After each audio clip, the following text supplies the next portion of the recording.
మనిషి జీవితం మొత్తం శ్వాస అనే ఒక సులభమైన కానీ అత్యంత శక్తివంతమైన ప్రక్రియపై ఆధారపడి ఉంటుంది. ఈ శ్వాసలో ప్రధాన పాత్ర పోషించే శక్తి ప్రాణవాయువు.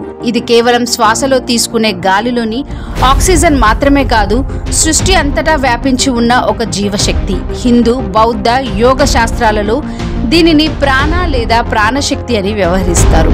ప్రాణ అంటే జీవశక్తి, వాయువు అంటే గాలి. ప్రాణవాయువు అనేది మన శరీరానికి, మనసుకు, ఆత్మకు జీవం ఇచ్చే దివ్యశక్తి.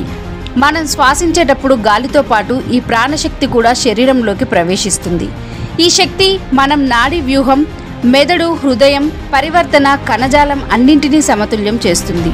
యోగా శాస్త్రం ప్రకారం మన శరీరంలో ప్రాణం 5 ప్రధాన విభాగాలుగా విభజించబడింది.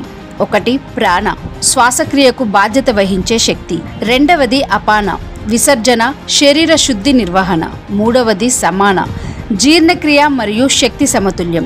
4. ఉదాన, వాక్కు, చైతన్యం మరియు ఆత్మ వికాసానికి సహాయం చేసే శక్తి. 5. వ్యాన, శరీరం మొత్తం శక్తి ప్రసరణ. ప్రాణవాయువు ఈ 5 విభాగాలుగా పనిచేసి శరీరంలోని ప్రతి అవయవానికి జీవం అందిస్తుంది. ప్రాణవాయువు కేవలం శరీర ఆరోగ్యానికే కాదు, మనసు ప్రశాంతత మరియు ధ్యాన శక్తి కోసం కూడా అవసరం. యోగులు ప్రాణవాయువును నియంత్రించడానికి ప్రాణాయామం అనే సాధనను అభ్యసిస్తారు. దీన్ని నియంత్రించడం ద్వారా చక్రాలు సక్రియమై ఆధ్యాత్మిక జ్ఞానం పెరుగుతుందని శాస్త్రాలు చెబుతున్నాయి. వైద్య శాస్త్రం ప్రకారం శ్వాసలో తీసుకునే ఆక్సిజన్ కణజాలంలో శక్తి ఉత్పత్తికి ముఖ్యమైనది. అయితే ప్రాచీన యోగ శాస్త్రం దీన్ని కేవలం గాలి కాదు, జీవాన్ని నడిపించే సూక్ష్మ శక్తి అని వివరిస్తుంది. దాని ద్వారా మానసిక ఒత్తిడి తగ్గి రోగనిరోధక శక్తి పెరుగుతుందని శాస్త్రీయ పరిశోధనలు కూడా సూచిస్తున్నాయి. ప్రాణవాయువు మన శరీరం, మనసు, ఆత్మ మధ్య కట్టుబాటు సేతు.